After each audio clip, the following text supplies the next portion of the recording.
students. Let's not forget Greg Holman, Stephanie Kershaw, Dominic Omanara.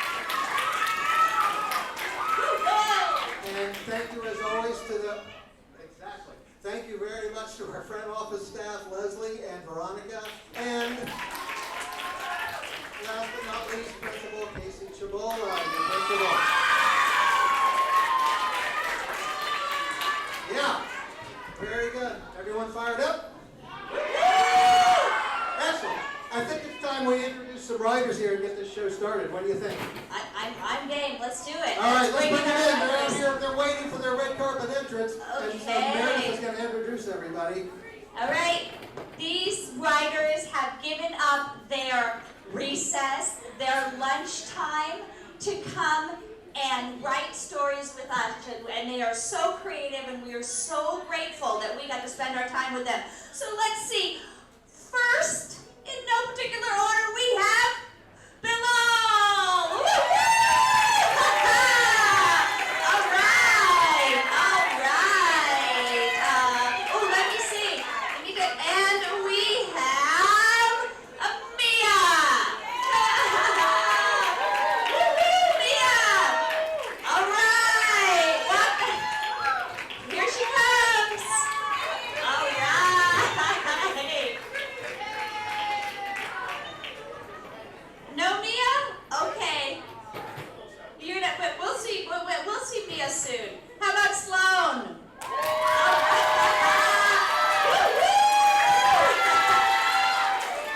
right. And how about and Quinn? All right, Quinn.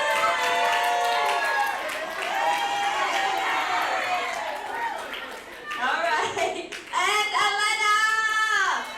All right.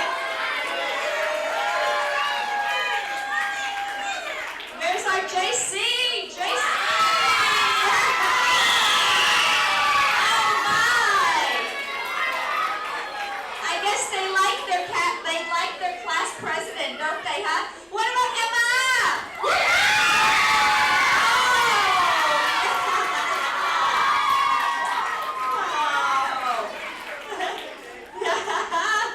All right, Quincy! Followed by Mia! Oh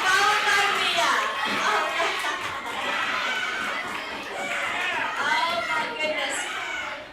I think you guys are going to, I suspect you guys are going to be a great audience for our amazing writers and our actors. I'm feeling it. Are you guys excited? All right. Okay. All right, let's bring up story number 1. And that is written by the Legends. Legends and your mentors. Get on up here.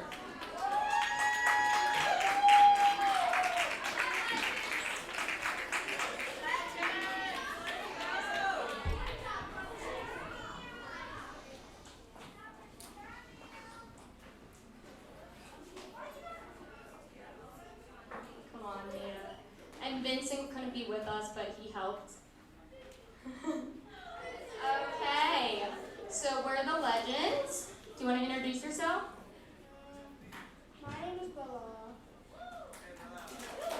And this is Mia. Okay, Bilal, can you tell us a little bit about how we came up with the story idea? So we wanted good versus evil to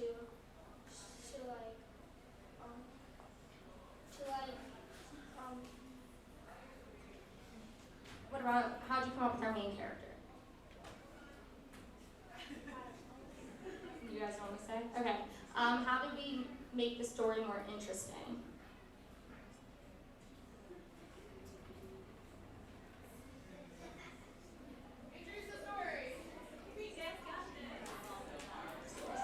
Okay. Well, we talked about it beforehand, and they said that they came up with the story because they wanted a story about a brave girl with powers, and like Bilal said, good versus evil. They really liked making obstacles for our characters to encounter. And do you guys want to at least say your favorite part or a lesson you learned? You guys had really good ones when you told me before. I like how the good alien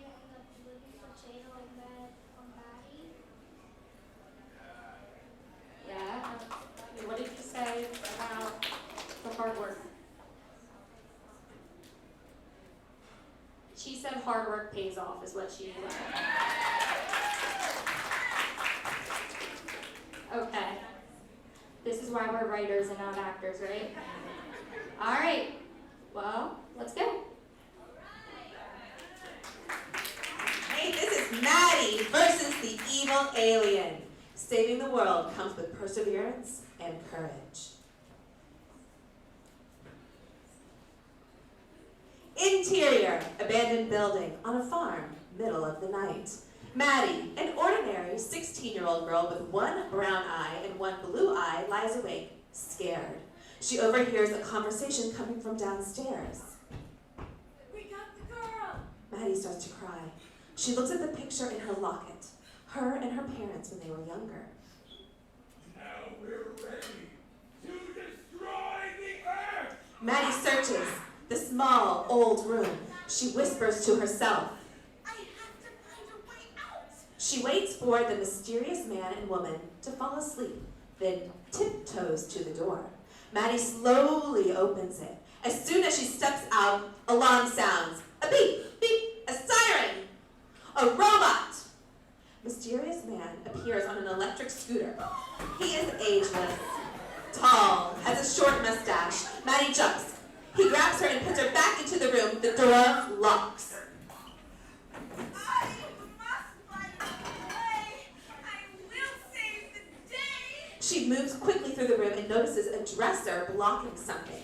Maddie pushes and pulls until the dresser moves.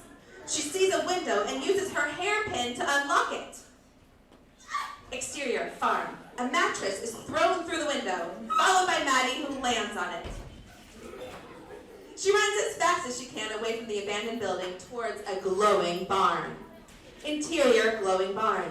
Inside the barn, Maddie sighs in relief. She hears rustling behind the haystack. Who's there? Out from the haystack pops a good alien, a creature with octopus tentacles for hands, a big forehead, and a bald head. With him is a living potato, who has the body of a potato and limbs made of French fries. Oh my gosh! What in the world is this? Living potato hums into a device that translates to English.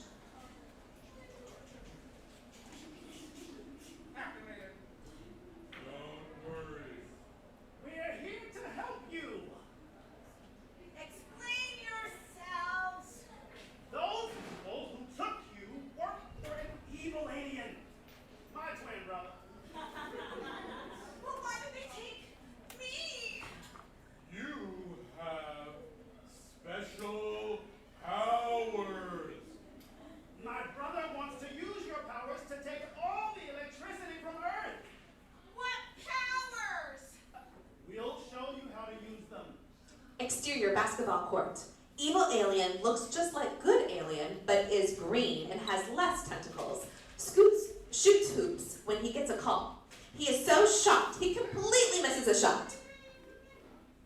What? You let her get away. Find her. I'll feed you to the bloodhounds.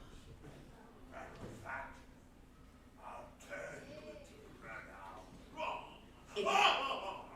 Interior barn. Living potato and good alien are training Maddie to use her powers when suddenly they hear a howling outside.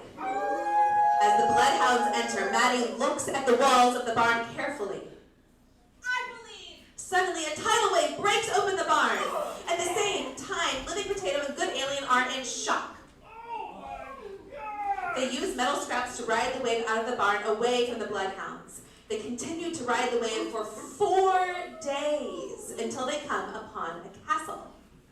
Interior, castle. Maddie, living potato, and good alien open the door.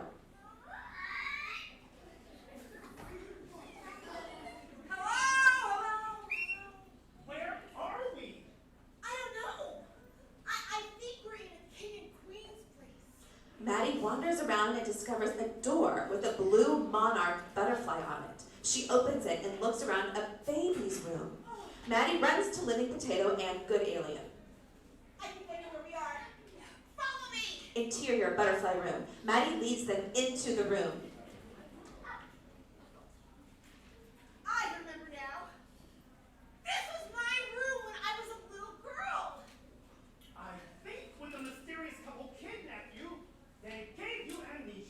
Leslie is shocked and sobs. Where are my parents? She closes her eyes and concentrates, then floats into the air. When she comes down, she tells them what she saw. The evil alien has my parents in the middle of the forest. Oh, well, what are we waiting for? Let's go! Oh, wait! We need a plan! Exterior, castle. Living Potato and Good Alien draw up plans in the dirt with sticks, vines, paths, and the layout of the forest, which contains big rocks and spiders. Meanwhile, Maddie practices powers, creating fireballs. Exterior, the edge of the forest. Evil Alien, the mysterious couple, and many henchmen are gathered in the forest. We see Maddie's parents on a crane above a shark tank.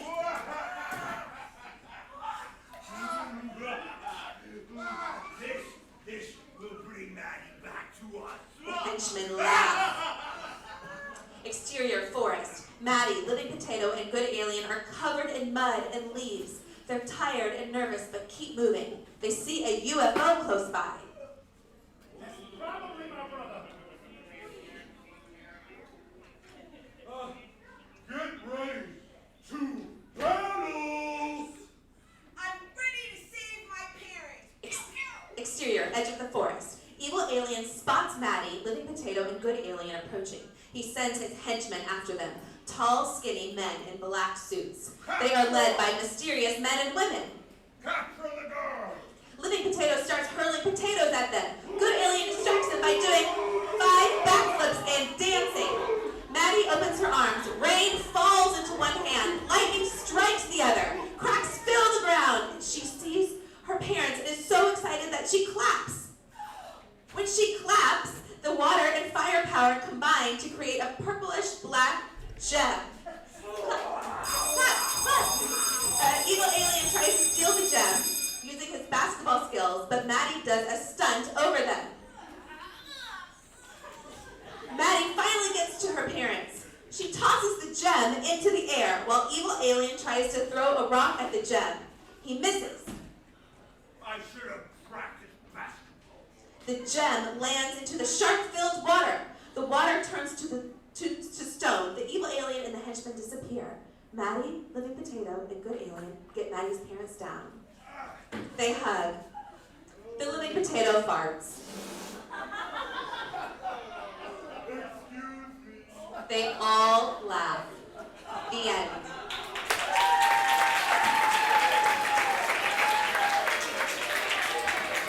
Take a bow! Take a bow! Writers! Right here on the red carpet! Take a bow!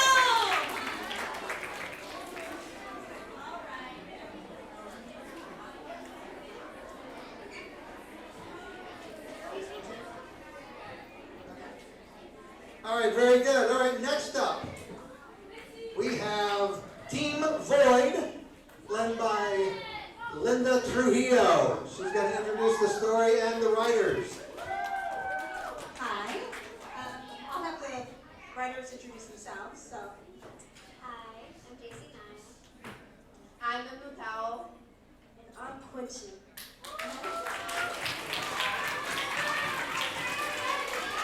And GC, tell us how you guys came up with the story.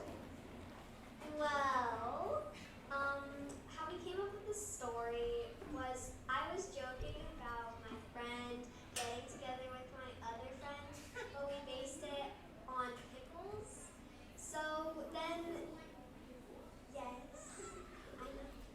But so then we know that we couldn't do that. We were just joking. But then we liked the pickle idea, so we kept it and we kept moving on with it and made an even bigger collaboration. Exactly. I'm going to have Quincy, I want you to give us the name of the title. The day we lost the hairbird. Don't be a Kenny. And what's our team name? Team Void. Thank you.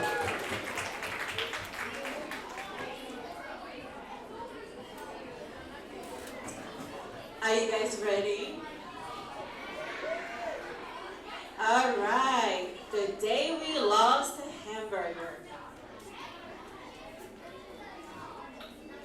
Interior, middle of the afternoon at a boarding school for monster experiments and magic.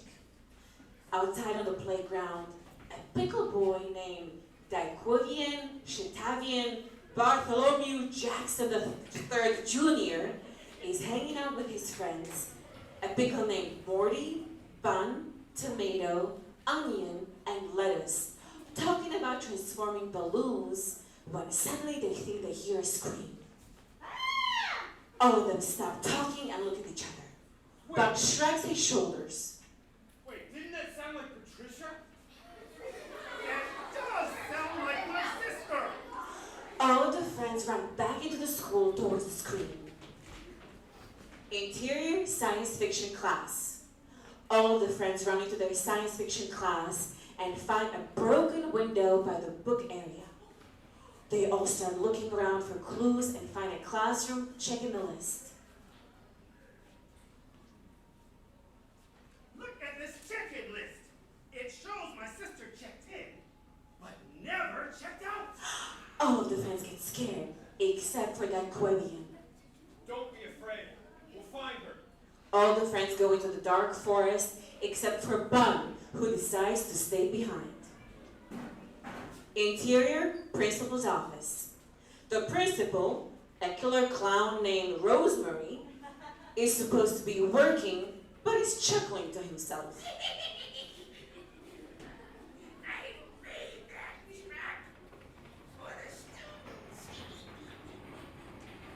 to go into the forest.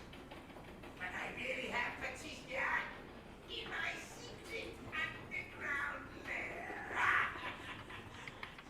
Bun, who just happened to walk by at that very moment, overhears everything. Yes! Bun sees that Rosemary heard him, so he turns and starts to run, but slips and falls right over the trap. Rosemary pulls a lever, and Bun falls down into the secret lab. These kids. And now I'll be able to complete my burger in time. Exterior, dark forest. Daquavian, Morty, tomato, and lettuce are walking in the forest when they see a porta potty, and Lettuce realizes that he needs to use the restroom. Oh my god!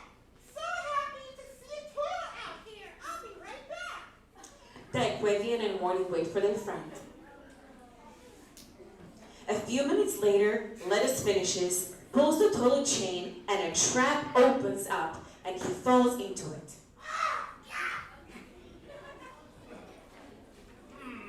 It's been a while. What is taking Lettuce so long? Daquavian and Morty knock on the porta potty, and no one answers. They open the door and find it empty. Where's Lettuce? And where's Onion? There's nothing here. Let's go back to school, Cersei. Daquavian, Morty, and Tomato start walking back to the school and find Onion, whose real name is Quanga Ling Ling Dingling Nut, trapped in a tree. Help me! Help me! I'm stuck and I can't! I've been down. Daquavian and Morty climb the tree and get Onion free. Daquavian, Morty, and Tomato and Onion walk together and then come upon a Monarch Tesla with a sign that says, "Come inside for a joyride and $1 million." We need to keep going, guys. Morty, Tomato, and Onion ignore Daquavian and go inside the Tesla, which turns out to be a trap. We can't see out the window. And are the windows turning different colors? Yes, the windows are turning red, magenta, purple, red, magenta, purple. The car then feels like it's shooting straight up towards the moon and then quickly drops back down to Earth, like a roller coaster. But as it drops all three of them into a trap. Interior, secret underground lab. Rosemary is getting the ingredients ready to make a potion to make a cow to make meat.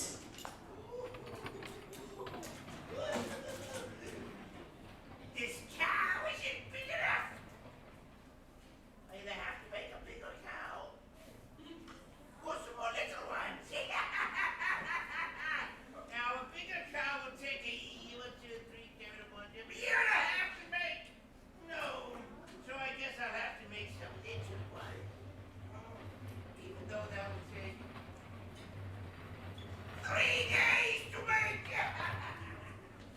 exterior, the forest. Daiquevian is sitting by himself, confused. How do I get into the trap to save my friends without getting caught in the trap? He decides to get help from the principal and walks to the principal's office. Interior, principal's office. Rosemary's twin brother, Trey Schwan, who is older by 12 minutes, which makes him stronger by a little bit, is looking around his brother's office. He looks under the desk and in the vents. Maybe he hid them in here. Daiquevian comes in while Trey Schwan is searching. You're Rosemary's twin brother, aren't you? What are you looking for? My brother has a secret underground lab, and I'm looking for the missing students. Trey Schwan finds the secret lever and they both jump into the trap. Interior secret underground lab. Trey Schwan and Daiquevian see all of the missing students trapped in a cage. Rosemary is at his table making potions.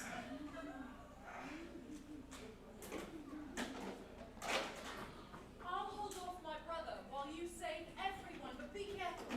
Trey Schwan walks over to Rosemary and Daiquevian starts sneaking over to the cage. Hey, yo, Rosemary! What are you doing here?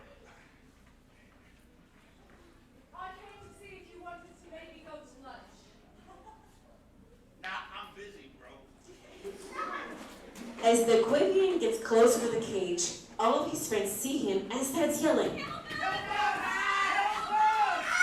Rosemary hears the yelling. He looks at Daiquevian and then he looks at Trey Schwan. You were trying to trick me, bro. Daiquevian runs over to the cage and tries to unlock it. Get us out of here! We're scared and hungry. I wanted to eat myself for a minute, like a cannibal. No! He cannot have you. You can only unlock the door by putting my face in front of the computer. Why are you doing this? Because I've been wanting a cheeseburger, and I've been waiting for 3 decades! While Rosemary is talking to Daiquevian, Trey Schwan grabs Rosemary and turns him around so that his face is in front of the computer. The cage opens and all of the friends run out. Onion and Tomato run over to help Trey Schwan hold on to Rosemary. Thank you, Daiquevian, for coming to help us. We love you! I came to help you because you're my friend, right? I like to help my friends. You didn't want to be my friend. None of you wanted to be my friend. Of course we weren't your friend. We wanted to only be friends with nice people. I only came here to save my friend Patricia. Your punishment is that we're gonna send you into space for 3 months. After 3 months, if you learn to be nice, then we will be your friends. Maybe get you a girlfriend. Ooh! They send Rosemary into space. And 3 months later, Rosemary came back a nice person and became friends with everyone. And even got a girlfriend named Imaginary Girlfriend. The end.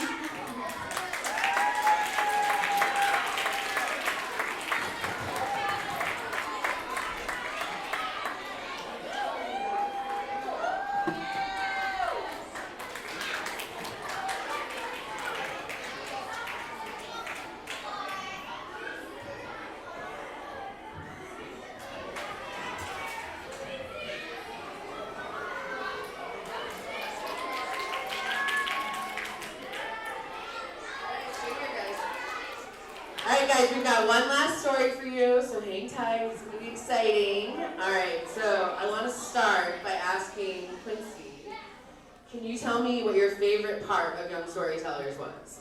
Working in a group with other people and making a really fun story. Good job! Alright, so you guys came up with a really interesting story. Could you tell me what your favorite part about writing the story was?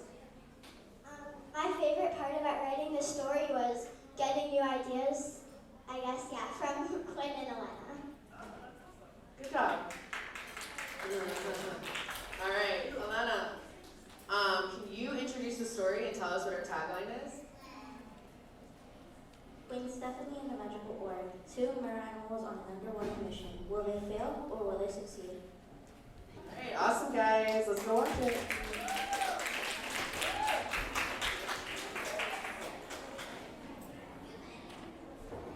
Interior underwater palace, early morning on Wednesday.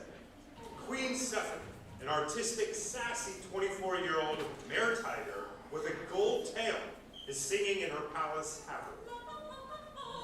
While she's singing, a dolphin postman named Ralph comes to deliver the mail. He drops off a newspaper featuring her mer panther named Queen Exandria on the cover. Ralph knocks on the door and hands the newspaper to Queen Stephanie. Ralph leaves without saying anything. Queen Stephanie picks up the newspaper and sees a picture of Queen Alexandria and the orb. The headline reads, "Powerful orb belongs to new ruler." I should have known my arch enemy would have the orb. I really need to get that orb. I need to find that queen. Stephanie looks at her underwater phone and opens the GPS app to see how far Queen Exandria's castle is. Stephanie grabs her phone and dials her friend Chester the cheetah, who is king of another kingdom called Candy Kingdom, which holds all the candy that powers mechanical devices made of candy. Hi. Can we use some of your kingdom? Excuse me. Can we meet at your kingdom so I can use some of your candy to make a jetpack so I can get the orb from Queen Alexandria? Sure, but you have to give me twice as much candy when you trick-or-treating on Halloween, and then I will give you the jetpack. Sure. I'll get the candy and we'll meet at 12 o'clock on Friday. Queen Stephanie hangs up the phone and swims over to her secret trap door, which has an underwater elevator that gold and dark with glittery chandeliers and seashell buttons on the door. She presses the fifth button, and the elevator goes down into the secret trap door and opens it and sees 12 years worth of candy which she's been saving. She collects the candy and puts it in a Halloween bag that is sitting in the corner. She then swims back to the elevator. Queen Stephanie goes outside the castle to begin her trip. Exterior, outside the castle. Queen Stephanie gets in her underwater carriage with gold wheels, a diamond rim, and is covered in beautiful rainbow seashells. Queen Stephanie puts the bag of candy in the big trunk in the back, and then drives to the Candy Kingdom. Exterior, Candy Kingdom courtyard. Chester the cheetah is sitting in the courtyard and is reading a sea book about narwhal pirates. Queen Stephanie goes up to Chester. Hello, Chester. I got the candy. Do you have the jetpack? I have the jetpack.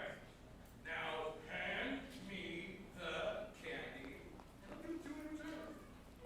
The two trade the items.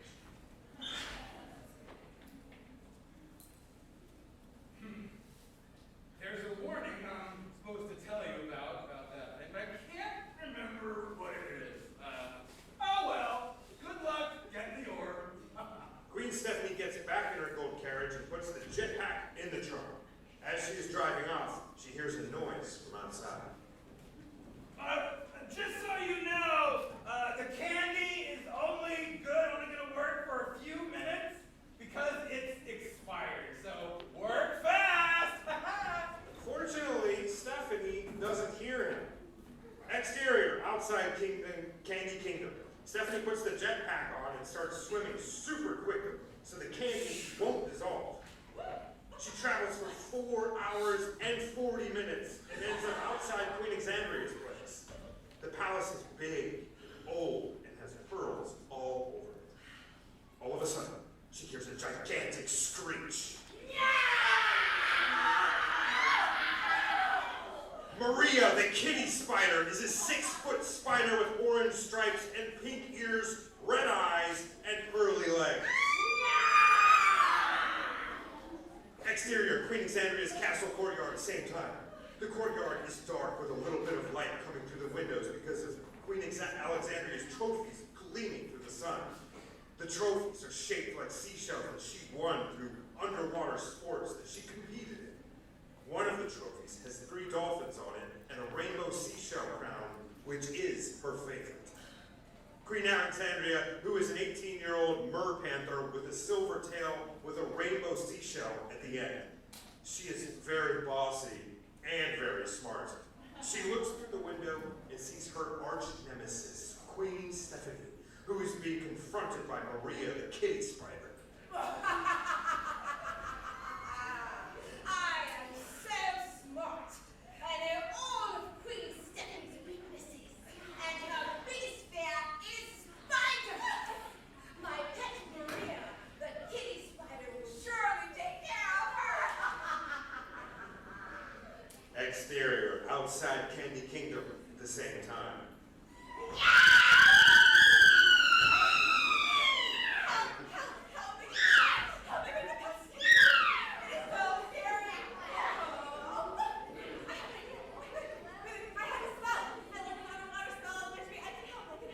Queen Stephanie takes out her glittery wand.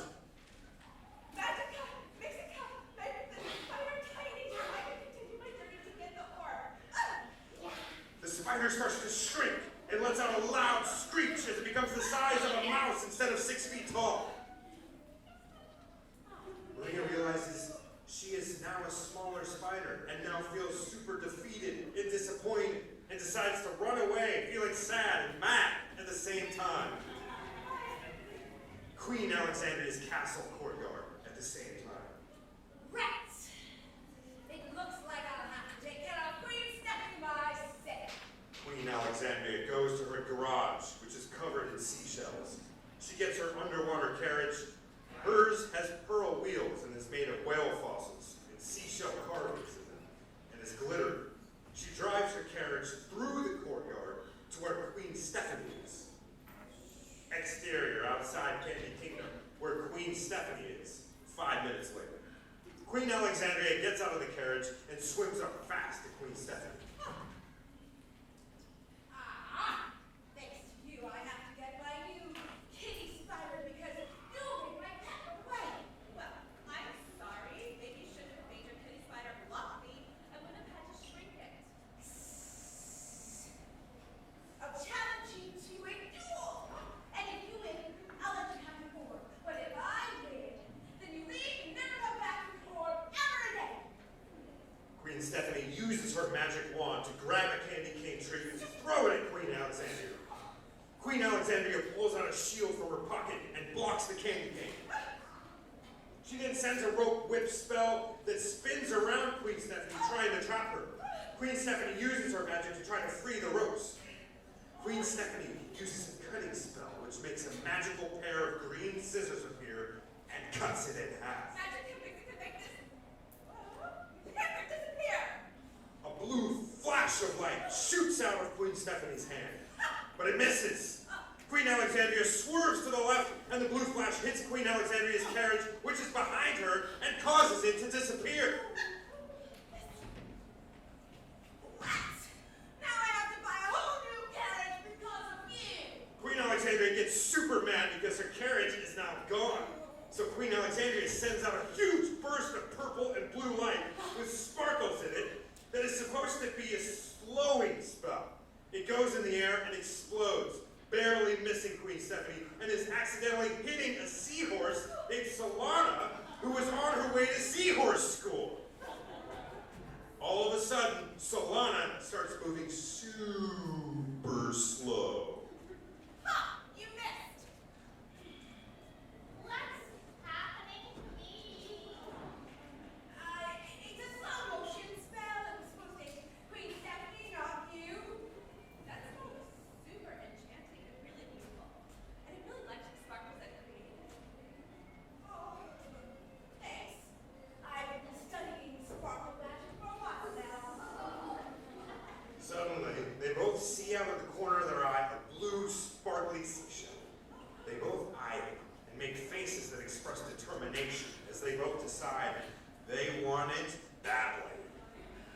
Both of them swim towards the shell at the same time. They both grab the shell. It's mine! No, it's mine! I want this shell, though, because you have too many. I've seen your castle, and you don't need another one. I need it for my dolphin trophy, though. It would look great on me. I really like seashells, too, though. What are we gonna do? How can we decide? Wait a minute. Do you like shells as much as I do? Yes. I have a whole collection, just like you at home.